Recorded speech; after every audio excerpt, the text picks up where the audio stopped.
Okay, good morning everyone. This morning I'm joined by the Transport Minister David Elliott, the Roads Minister Natalie Ward, our Chief Health Officer Dr. Kerry Chant, the Deputy Secretary of New South Wales Health Susan Pearce, and the Chief Operating Officer of Transport for New South Wales Howard Collins.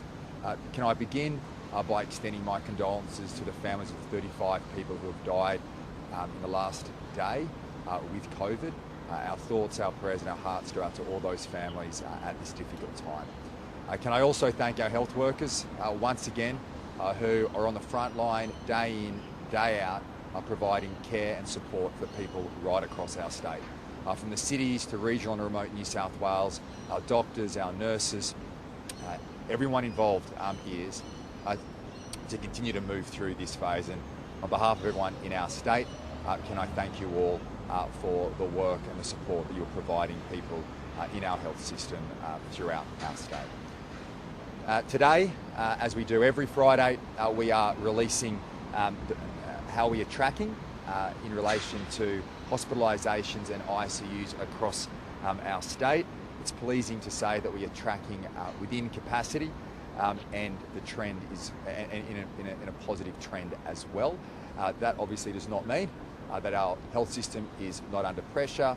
We continue to be under pressure like all health systems around the country and around the world.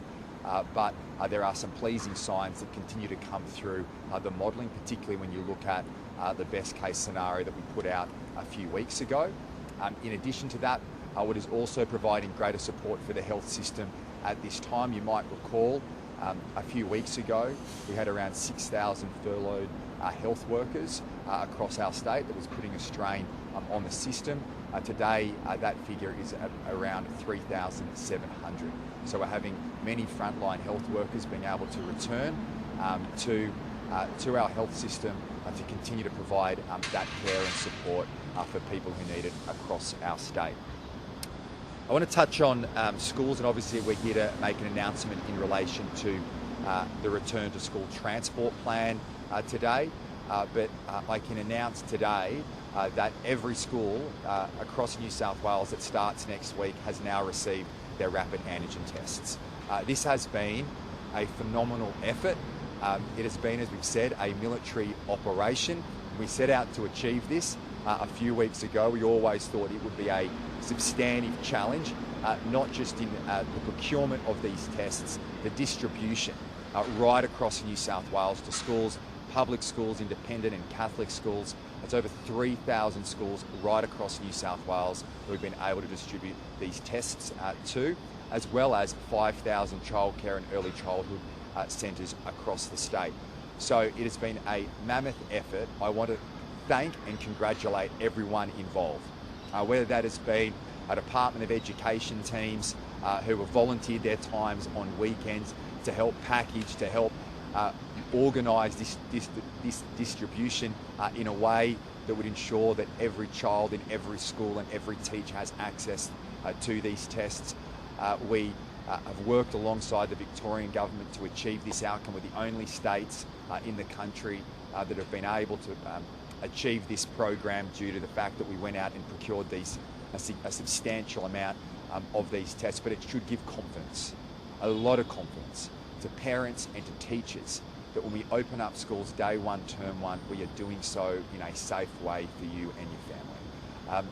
I want to congratulate everyone involved, and I want to thank our principals right across the state, who, when we obviously raised this with them and the task that was at hand, they have played their role in distributing those tests to parents.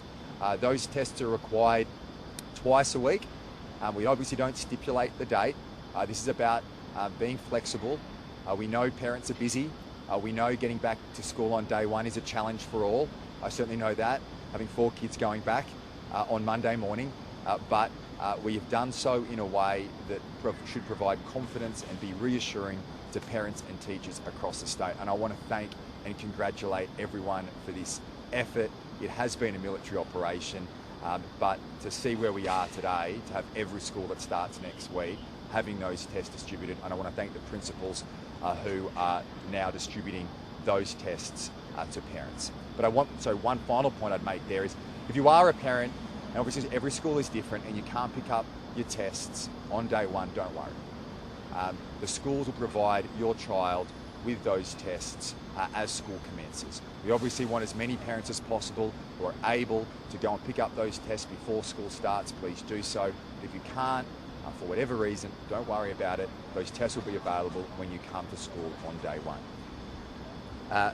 Next point, transport. So I'm here joined today by the Transport Minister, David Elliott, and also the Roads Minister, Natalie Ward, to talk about how we're getting kids back to school safely, not just in the classroom, but with transport as well. So from the start of school, we'll have 3,400 buses on. An extra 200 train services will also be put on for students to get them back. Those 200 extra train services will be for the school peak hour, both in the morning and in the afternoon. There will be COVID-safe arrangements that are in place, which the Transport Minister will speak to as well, just like we had at the end of the year last year. So that includes if you're over 12, face masks on public transport and the like. But once again, whether it's our schools plan, our back to schools plan, a key component of that has been transport as well. So this should give confidence to parents right across the state that the provisions that were in place last year when it came to getting your kids back in the classroom safely through the transport services, that they'll be resuming as they were last year. And both ministers and obviously Howard Collins will speak to that as well. The final point I'd like to make today is, as I always do, is in relation to boosters. Please, if you have not made an appointment to get your booster shot, please go and do so. We have 40% of the eligible population across our state who have received a booster shot, and we have substantial capacity in our 40 hubs across New South Wales for those booster shots to be administered. So we know many will receive that vaccination through your GP and your pharmacist, but our hubs are here to help. We have many people working tirelessly through this entire pandemic who are there to provide that booster shot at those vaccination hubs across our state. As we said yesterday, and last week, we had 100,000 appointments that we could have carried out that people did not attend or did not make that booking for. So can I say to everybody across the state, it's very clear on the evidence here, on the evidence around the country and evidence around the world, that boosters work in ensuring that you're kept safe during this period of time. I know many people have made a substantial effort over the last 2 years in going out and getting vaccinated. I know many people are tired, but this is one last effort we all have to make to keep us safe during this period. And so can I please ask, if it's been 3 months since that second dose vaccination, please make an appointment, either at your GP, your pharmacist, or at one of our hubs across our great state.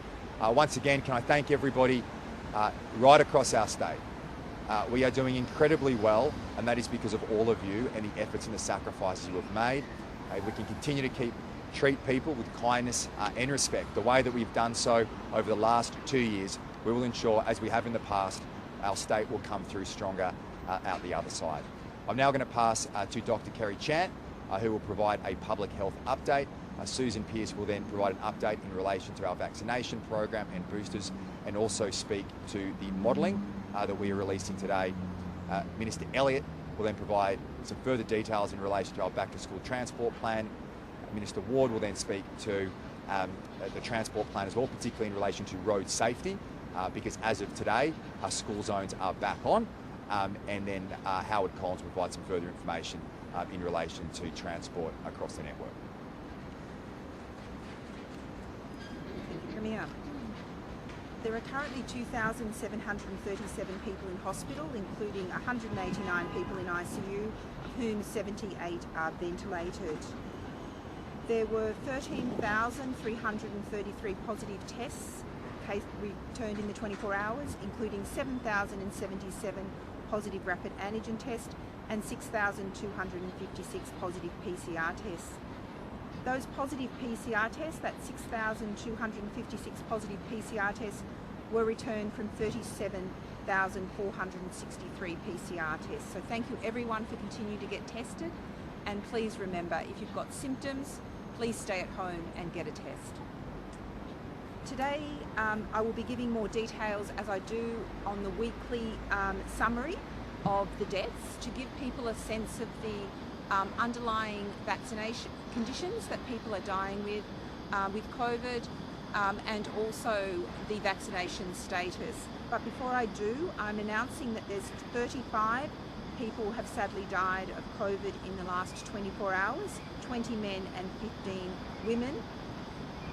Of the 35 people who died, one person was in their 40s, 2 people were in their 60s, 6 people were in their 70s, 11 were in their 80s, 14 people were in their 90s, and 1 person was more than 100 years old.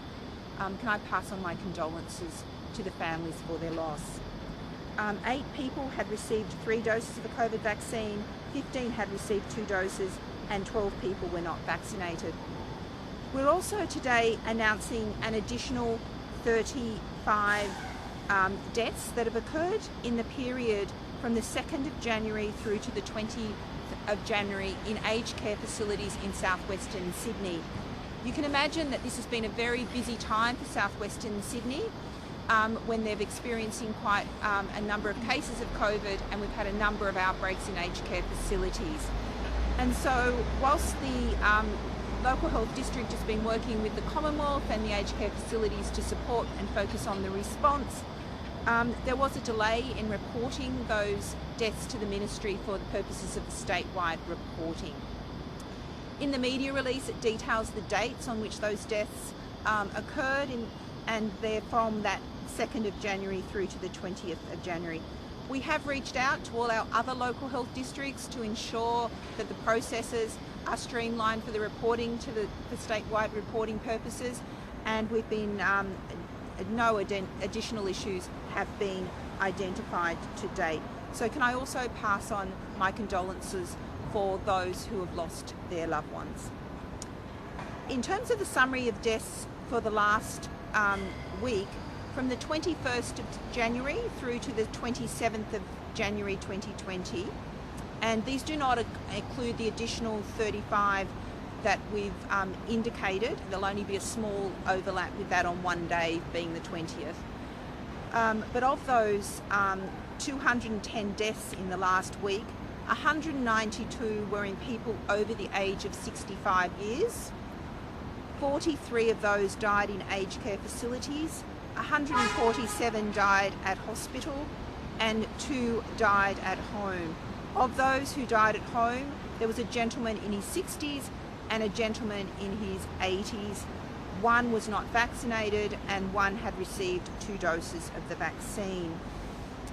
In terms of the 18 deaths that were reported in those under 65 years of age, 1 person was in their 30s, 2 people were in their 40s, 10 in their 50s, and 5 in their early 60s.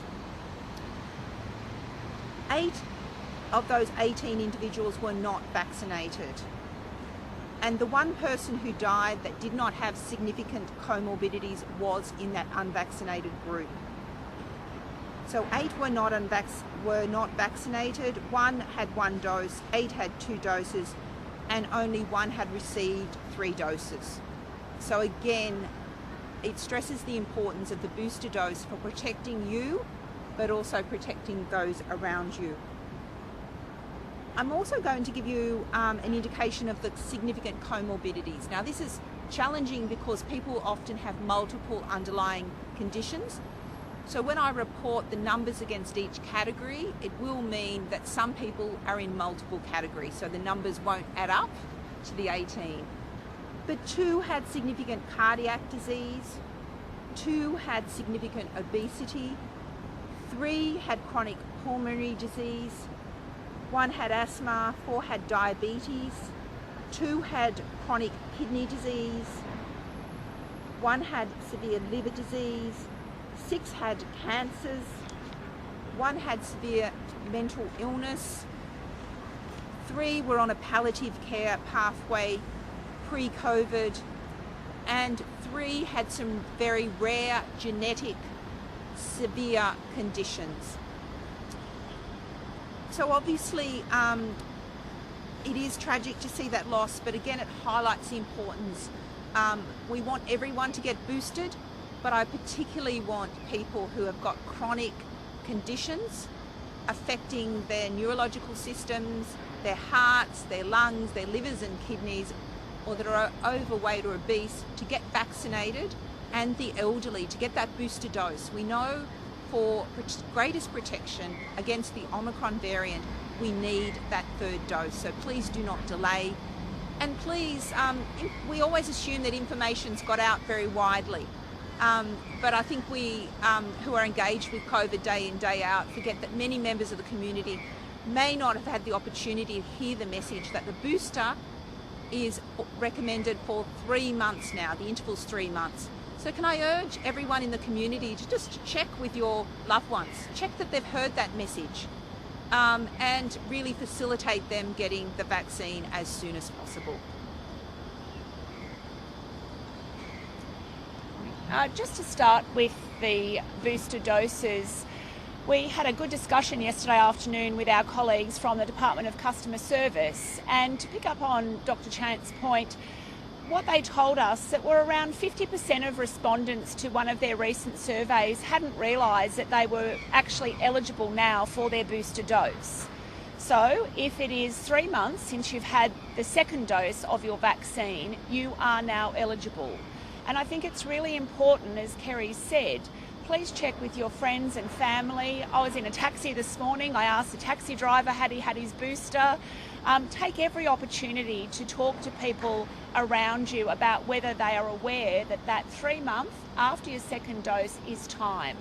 We're ready for you, so please come forward.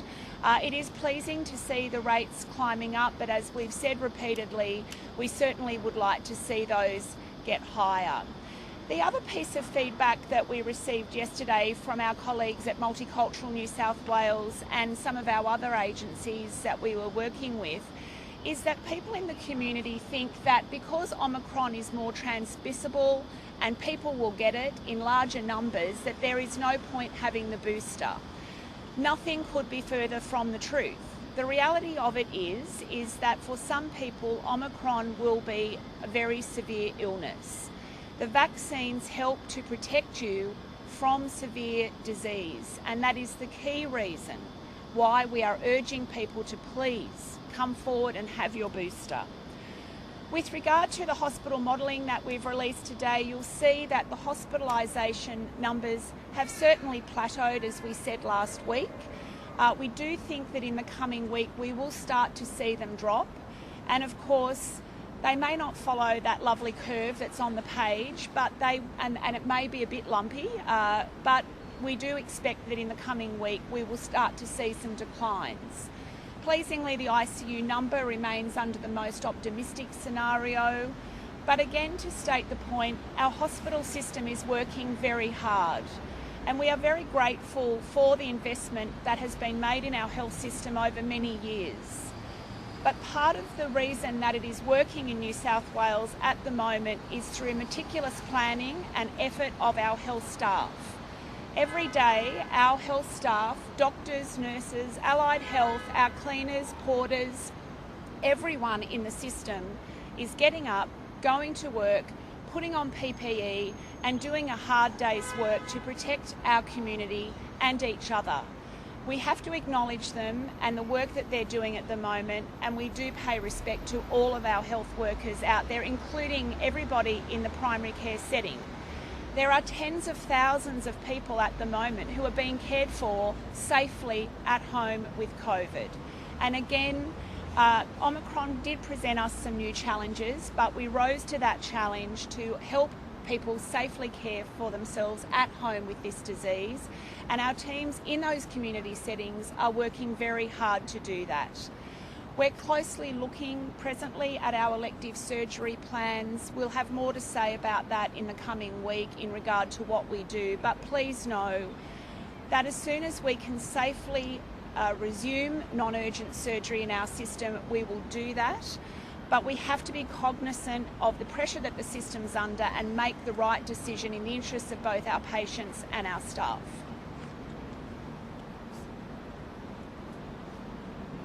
Noting that this is my maiden press conference as the Transport Minister, can I start by congratulating and thanking Howard Collins for the work that he's done since the beginning of December under very, very difficult circumstances. The reason why Sydney Transport has maximised the experience and minimised the interruptions is because of the logistical skills of Howard, and I think it's important that as a government we recognise that work.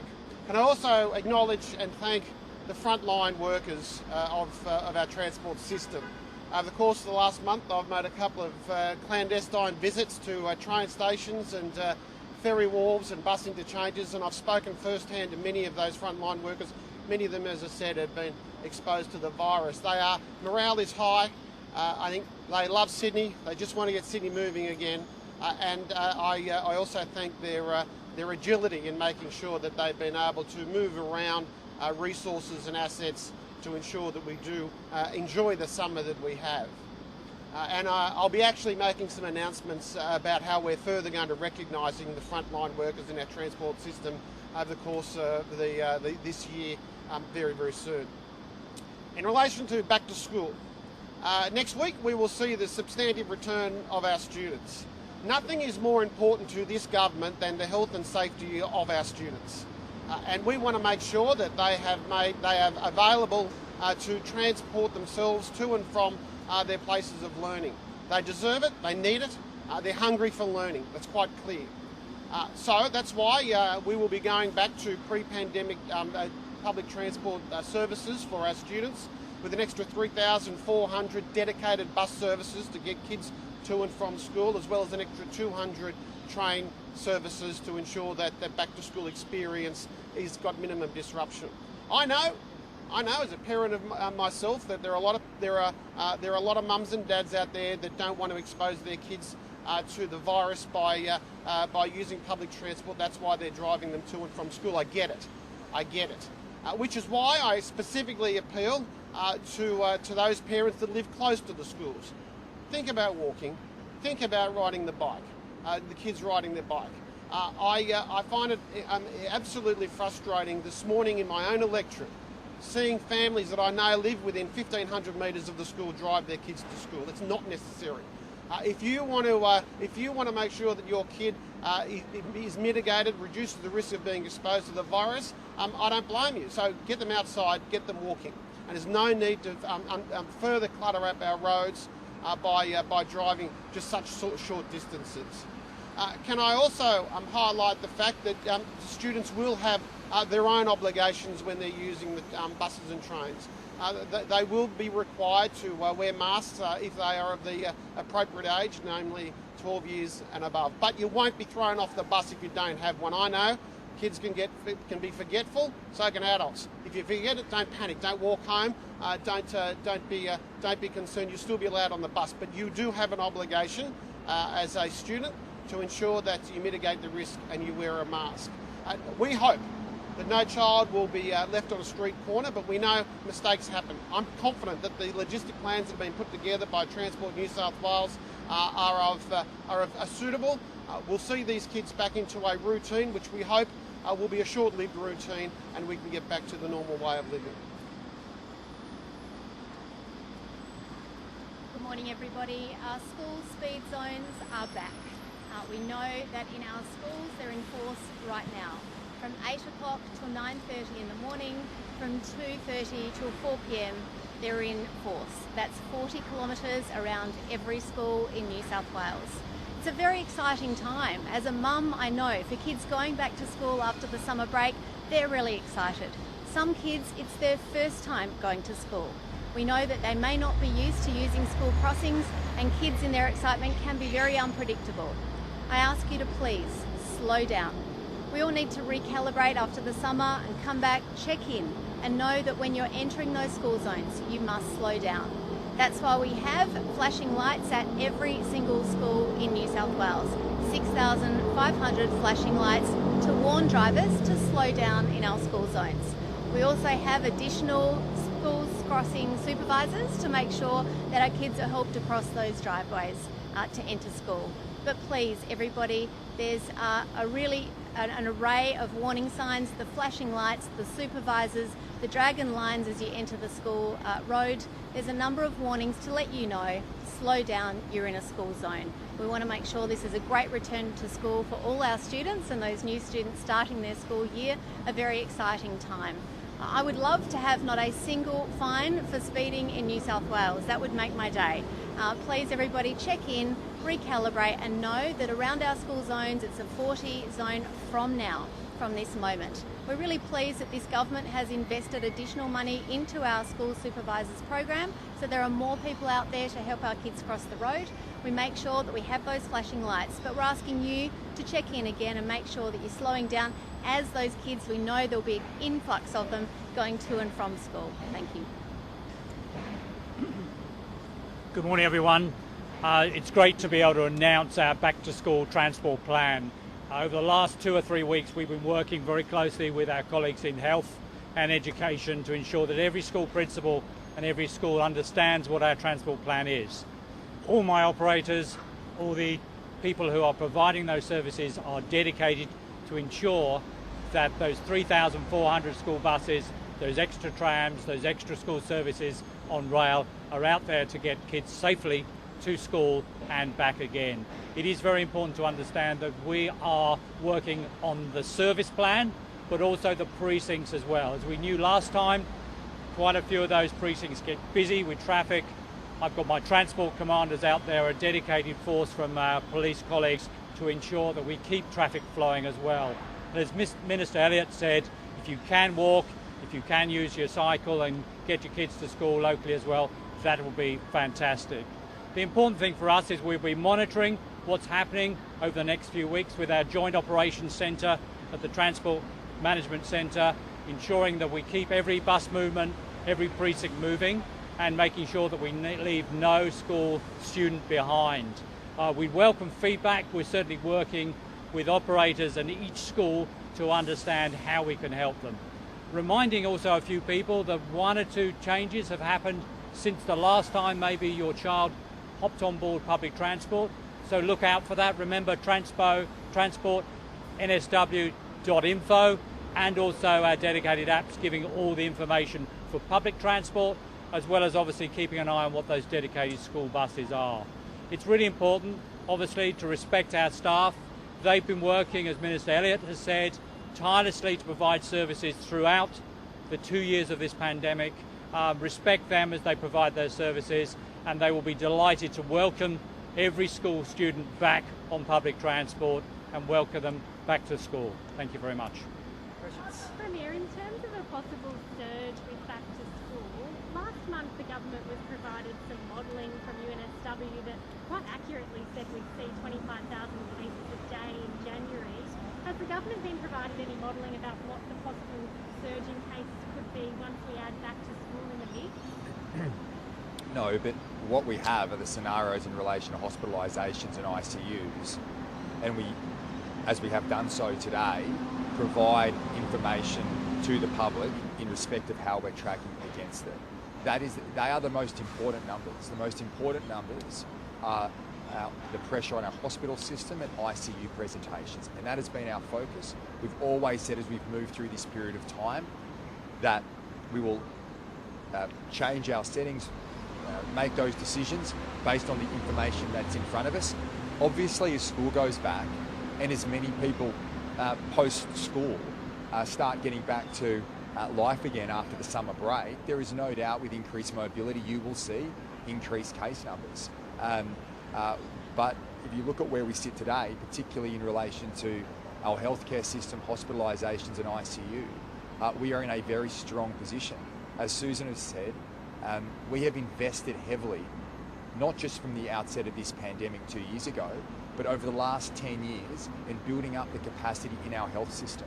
And that's what sets the New South Wales health system apart from anywhere else in the country. Do you still think we're on the downward slope then, or should people not be surprised if things do kick back up again? I think the key word that Susan used was plateauing. We're seeing a plateauing in our ICUs and hospitalisations. We are seeing a plateauing in relation to case numbers. But we are moving through a next phase. I mean, if you look back through Alpha and Delta, I think the key difference here is we were going into lockdowns. when you go into lockdown, your case numbers are going to dramatically drop. That is not the world we are in today with a highly vaccinated population. The strategy that we have today, from a New South Wales perspective and a nation's perspective, is that we are living alongside the virus. And living alongside the virus means that there will be cases of Omicron in the community each and every day.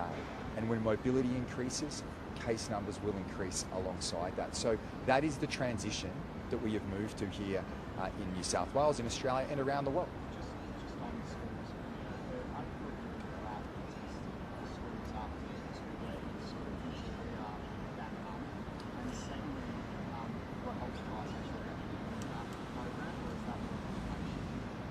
Okay, I'll deal with the first question.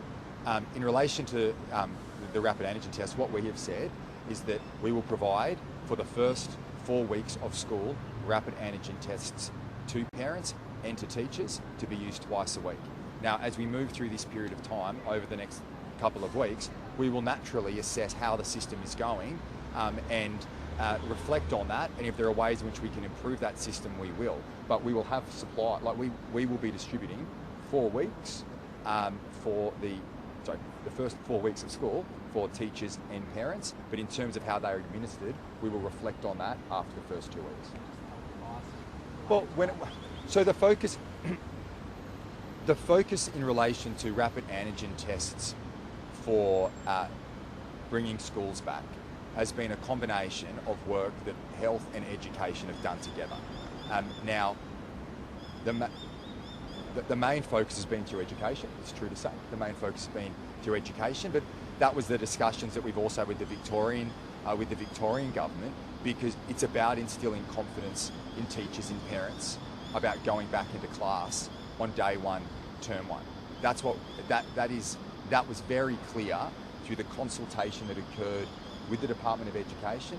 It's clear that from the consultation that occurred with the New South Wales Teachers Federation that's something that would help in terms of instill confidence in our teachers and in our parents. So that's exactly what we've done. As I keep saying, this is a confidence game. It's been a confidence game over the last 2 years. Whether it's business confidence, consumer confidence, confidence across the broader community has ensured that we've got through the last 2 years strongly, and it is complete focus. We've been saying this now for 6 weeks. Getting kids back in the classroom safely on day one is our number one priority, and we've done everything we can. It has been a massive operation right across the state. I want to congratulate every single person involved, even from Lynn Fox distributing these rapid antigen tests to some of the remote communities right across our state. This has been a significant achievement, what's occurred over the last few weeks particularly, and I want to thank everyone involved. But Tom, the basic answer to your question, it's a combination of both health and education, because from a health perspective as well, we want kids back in the classroom. That's a very important part of this. So can you... Yeah. No. What we're saying to parents is we're being incredibly flexible. We're asking parents to use these tests twice a week. It's really important to keep our classrooms and schools in a safe environment. And this is about being flexible, having a common sense approach. As I said at the outset, if you can test your kids before day one, do that. If you can't, that's okay. If you can't get to school before day one, that's okay as well. We'll send those tests back. It's a common sense approach, and I know that parents right across the state want their kids to be in a safe environment, and everyone's made enormous efforts over the last 2 years. So this is not the heavy-handed government. This is government providing support to our schools, to our teachers and our parents, so that we can open our schools day one, term one. And for my own circles, I know that many of my friends are incredibly happy that their kids are going back to school next week. I'm sure that's the case for parents right across the board. We're asking parents to make this effort. I know in certain circumstances that's not going to be easy, giving these tests to your children, but if we can continue that effort that we've done over the last 2 years, we'll get our schools back in a safe way. Premier, it's been 13,000 positive tests across the state. That's a significant drop. Do you think that's a true reflection, or are people not reporting those positive routes? Oh, I think if I look at, and I get the numbers daily on the rapid antigen testing, it seems very much in line. There's a plateauing here across the board. It's hard to tell. We would obviously expect there to be more Omicron in the community that comes through either PCR testing or rapid antigen tests. For many people, you could have Omicron and have no symptoms at all. So unless you're actually getting a surveillance test, you may not even know you have it. So it's likely there's more cases out there. But having said that, what was very clear in National Cabinet yesterday, if you look at a proportion of the population, you're seeing other states now have higher numbers than in New South Wales. And that's only to be expected in circumstances where Omicron hit New South Wales before it hit other states. New South Wales and Victoria are trending at very similar levels, and now you're seeing other states on a population basis take over.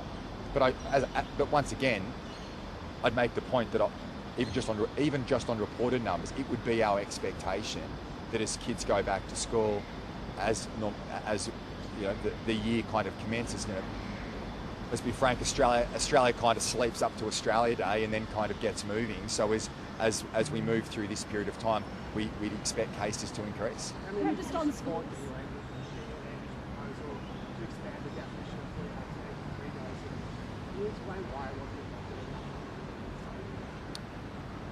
I don't want to go into details in relation to the National Cabinet discussions, but it's certainly a topic of conversation, and we're waiting on advice federally in respect of whether or not it would be deemed that 3 doses would equal a determination of being fully vaccinated. In the interim, we can't do any, we can't say it enough, get boosted. We would say that in order to be up to date with your vaccination, you need to have 3 doses. That's a term that people are familiar with. When we vaccinate our children, we have it's about being up to date. Up to date is 3 doses of the vaccination. We know boosters work. It is very, very clear. As Dr. Chant has said, Susan Pearce has said, we can't say it enough. We need people to get boosted to stay safe. Now, if there's a determination at some point at a federal government level, we'll take that advice from the health officials and accept it. I know that our health minister is also speaking with health ministers around the country, but we say it numerous times. We'll continue to say it every single day. Please go out, make the effort to get boosted. Our centres, our 40 centres, are there to provide that support to the pharmacist and GP network. Last year, when we're doing the vaccination program, the first 2 doses of vaccination, the system was under pressure, and we had pressure on supply. We don't have that problem anymore. We have those vaccines available for you. As Susan has said, and it's a really important point, what we do know is that many people are unaware, and that's probably because of being on summer break, that period of time is 3 months. So if it's been 3 months since your second dose vaccination, you're eligible for your booster, please make a booking. I think it makes sense. I think it makes sense because as the boosters work, it makes sense. But in the intervening period, as we work through this with the federal, with the federal health officials, I can't say this enough. Please get boosted. You'll be up to date with your vaccination program if you've received 3 doses of the vaccine. Premier. I think there are natural challenges and issues in relation to concerns the unions have. They're working through that and putting pressure on, particularly further pressure on health workers and teachers. So I accept all those issues. They have to be worked through. But that message should not get in the way of the real message, and the real message is get boosted. Now, we'll take the advice from the federal health officials, but in the meantime, I will say, as Premier of this state, you're up to date if you received your 3 doses of vaccination. That includes your booster shot. Premier, just on the boosters, for some multicultural groups who think they don't need a booster, isn't that? Sorry, what was that? What was the last one? For some multicultural groups who think that they don't need a booster, yeah. Isn't that poor messaging on behalf of the government? Oh, Multicultural New South Wales is doing a phenomenal job. When you had a situation over the last 2 years, let's just take a step back. I think the clear issue here is last year we had a very deadly variant in Delta when vaccinations came out. We never believed that we would get to a 95% vaccination rate. That's what we've achieved. It's been a phenomenal effort from everybody across our state who has gone out and been vaccinated. Now we know in relation to boosters, we are really pushing it because we know that particularly people who have underlying health conditions or in certain circumstances for unknown reasons, the booster shot helps limit severe symptoms. Now, when many people have either had COVID or alternatively know people have COVID, have been vaccinated, feel, and it's pretty clear, many people feel that with a less severe variant, that need is not there. As Susan has said, that cannot be further from the truth.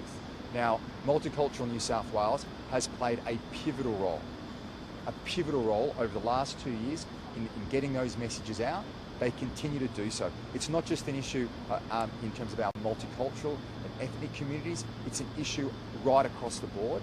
And rest assured, from a communications perspective, we are doing everything we can to get that message out. It's naturally a difficult time over summer when many people have gone away, they're spending time with family and friends. So in terms of messaging, what you can all do here today to help the messaging is on the news tonight, in the papers, please continue to push the fact, go and get your booster shot. We have the capacity in our centres, in GPs and pharmacists for that booster shot to be administered. We're doing what we can from a government perspective. Multicultural New South Wales is doing what they can do as they have over the last 2 years. And I particularly want to thank our ethnic communities and the leaders of those communities because they have been pivotal over 2 years as messages have changed, as rules have changed, as different variants of the virus have come through. Their communication to the communities across the board have helped keep people safe. We've just got to push to this final effort. Boosters are key. The by-elections now looming, it's the first electoral test as Premier. How confident are you and how much of a test do you think it will be? Where does think of your pandemic response? Completely relaxed about that. I mean, our job is to not be populist here. Our job is to do what's right. That's the role of a government in a pandemic. I think we've seen over the last 2 years that as we move through the pandemic, there are different views at different times from all sectors. And there's no doubt when you've gone through an Alpha outbreak or a Delta outbreak or now the Omicron outbreak, governments get under pressure. That's okay. Our job and my job, day in, day out, is to not do what's populist, is to do what's in the best interest of the people of New South Wales. That's to keep people safe, to continue to get people boosted, to get kids back in the classroom and keep society open alongside the virus. By-elections will be by-elections. My focus day in, day out is getting the people of New South Wales through it.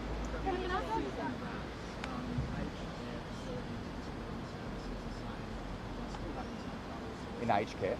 Yep.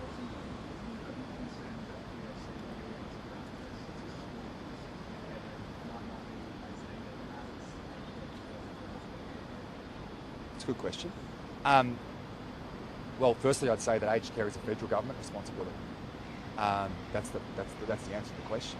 But what I've said from the outset, when we went straight out of the blocks here in New South Wales and purchased 150 million rat tests, we would provide those tests to where they are needed. Now, we are working with our health teams every single day. Obviously, schools, when we're going through the priorities, and our healthcare workers, number one. Healthcare workers are number one priority. But right across government, and the transport guys are here today, transport will, every area of government has an allocation. So we work through that. But I said from the start, if we can provide further support to the federal government, because we have access to those rapid antigen tests, I'm happy to help. We're happy to provide extra support for aged care facilities if they need them. We've procured what we believe is much more than we needed, because it's better to have than not have, and I'd much prefer a situation where we're sitting back some time down the track and we've got a whole lot of rapid antigen tests sitting on the shelf than to not have them at all if they're needed. So if the aged care sector needs further support, and we have the capacity here in New South Wales to assist the federal government in doing that, we will do it. May I ask Susan Pearce a question just about the modelling? If you can give us a bit of a snapshot of how regional hospitals are coping in terms of capacity. Obviously, it's very different at St Vincent's versus Dubbo Hospital. Are we flying a lot of people to city hospitals or ICUs, flat chat out there? No, look, the regional hospitals are actually doing quite well. They're under pressure. It's not universal, so some of our regional areas are already really looking at their surgery plans because they believe that they're getting to the point where they're ready to bring surgery back on. Obviously, we need to think about that in a fairly uniform way. Flying people to Sydney, has not been a feature by and large at this stage of the pandemic and with our hospitalisations. So I think they've done an extraordinary job. And of course, we have been assisting wherever we can with staffing. So there were some examples, particularly around Christmas and New Year, where we needed to send some staff from other areas to some of our regional facilities to help them out. So our whole system has pulled together to do that. Of course, the other thing that they're doing, the same as the city hospitals, is working with their private hospital partners in those regional areas. One other point to make, I think, with respect to the numbers that you're seeing at the moment, what we're starting to see in the hospital data is incidental COVID. So the direct admissions for COVID are starting to reduce. But what we see, so if you were riding your bicycle and you happen to have COVID and you turn up at hospital and we admit you, we would count that as a COVID admission. We'd treat the bicycle accident. But so what you're seeing in the numbers now is that whole picture. So we've always counted everything. We don't want to, mess around with the data and say what is and what isn't. So we're certainly seeing a decline in direct admissions for COVID. It's quite a tricky space because sometimes an indirect, admission can be complicated by the COVID itself. But I think by and large, the beauty of the New South Wales health system, if I might say, is how networked it is. And what we've done during this period is to make sure that our rural areas are well supported by the metropolitan areas, and we'll continue to do that. So we're really proud of the work that they've done. Those staff that you mentioned that you sent to the regions, are they still on the ground or have they been brought back? No, look, it was very much associated with furloughing, and you'll appreciate that furloughed staff in smaller areas has a much larger impact. So someone who worked in Broken Hill for 10 years at the start of my working life in health, I know how much a small hospital can be under pressure just with a few staff out of action. So what we were able to do was to send people to help in those furloughed situations. It's been challenging. I'm not pretending that it's been easy to do that, but I would like to thank the staff who have selflessly moved across the state as necessary to help. By and large, our rural services have managed really well, but that's been part of our planning.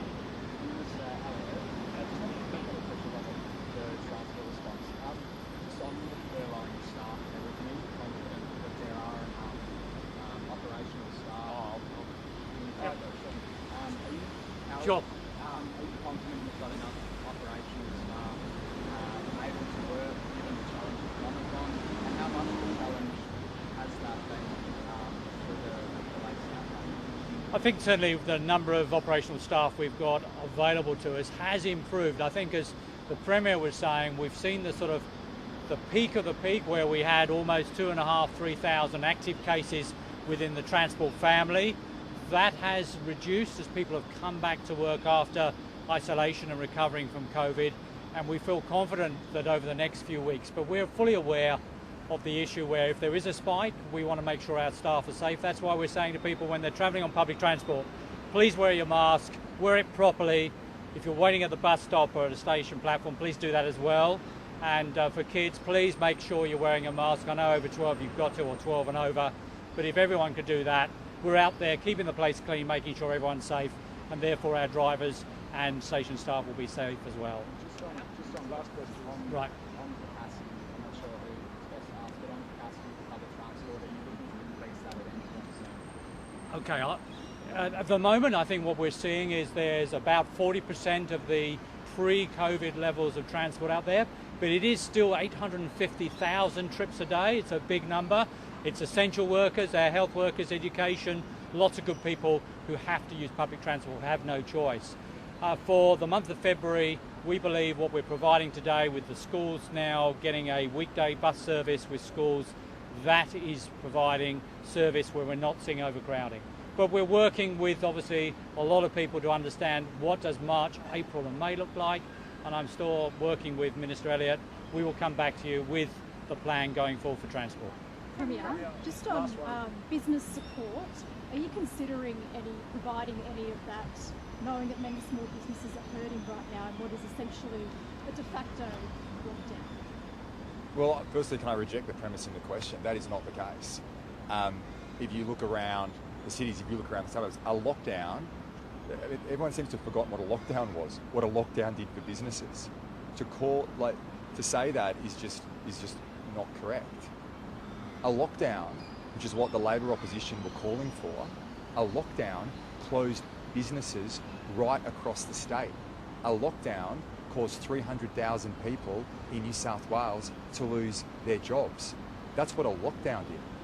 And there were many, those decisions we made at that point in time when we had a highly unvaccinated population were incredibly difficult decisions for a government to make, because those decisions meant that we were putting many people, many families across our state in a position where they were going to lose their job and not be able to provide for their families for the sacrifice of keeping people safe. They were not easy decisions. And what we did at that point in time, from a government's perspective, was we provided as much financial support, more financial support than any other state in this country, by a long way. And we did that to keep businesses going, to keep businesses operating, and at the same time keeping people in work. And what happened? We recovered, of the 300,000 jobs we lost, we recovered every single one of them. In terms of insolvencies across the state, or bankruptcies that you would see in the ordinary course of an economic downturn, in New South Wales, we hardly saw that at all. And that didn't mean that businesses weren't going through a tough time. They were, and many businesses were closed. That's what a lockdown does to communities. That's what it does. In a highly vaccinated population, what we have done is we've kept as much of society open. I know that for many people, particularly over the summer break, as we've had to transition through this different period of the virus, from not going into lockdown and keeping society open, that confidence has declined. But confidence will return. We're already seeing it now. Just running around the city over the last couple of weeks, it was dead. Over the last week, I've seen it pick up. I've seen the restaurants and the cafes and the bars. People are having the confidence to go out again, and they're doing so in a COVID-safe way. They're socially distancing. They're meeting more outside. They're eating outside. Our businesses are transitioning across too. That's not a lockdown. Now, there are businesses, particularly over January, with furloughed staff, and with many businesses in certain circumstances for a certain period of time had to close. Now, I know the Treasurer, and we're working very closely with our counterparts in Victoria, because we're in a very similar situation, are working on a package that's tailored to support those businesses to help get them through. Because I've said, as the previous Treasurer of this state, through this entire journey of the pandemic, based on our strong fiscal foundations and economic foundations that we have set in this state over the 10 years leading into this pandemic, that we will always put our businesses and our workers before the budget. That's what we've done through this whole period of time. Now, that means there are challenges down the line when we don't want to provide further challenges for generations to come. But that is the approach that we have taken in the past. That is the approach that works, and that's what we'll continue to do going forward. But lockdowns, this is to liken that situation, in my view, you should speak to businesses and workers who have lost their jobs over the last 2 years based on what we had to do during a pandemic to keep people safe with an unvaccinated population. And they were very uneasy and difficult decisions that we had to make, and they were incredibly unpopular. But once again, we talk about popularity.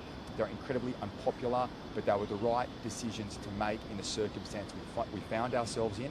Now, as we've moved through, there's no doubt there is a transitioning of a mindset. Going back to school on day one is key to shifting that mindset as we move through. But this is the new phase This is the new phase of living alongside the virus. And that means we keep businesses open. We keep society functioning. And the public will come on that journey. And we're seeing it now as we've moved through this period of time. But we will continue to provide that financial support to keep businesses going, to keep people in work. And last point I'd make, passionate about this, last point I'd make is in relation to the health system. Because what you're seeing not just nationally, what you're seeing globally when it comes to the pandemic response is that those governments that set up their health system, that set up their economies and set up their budgets for success going into this pandemic are the ones that have had better outcomes. You can't just turn your health investment on. We're seeing that in another state right now. You can't just turn that on. You have to invest years after years after years, and that's what we have done since coming to government, in investing record amounts in our health system, in increasing our health capacity, in increasing our nursing and frontline health staff. That's what we did. We've seen that in budget management. We have an opposition that's opposed every single budget management over the last 10 years in government. Every difficult and unpopular decision this government made to get the budget in a strong position, opposed by the Labor opposition, every step of the way. That success financially and economically has allowed us to have the firepower to invest more than any other state around the country to keep people in jobs, keep businesses operating.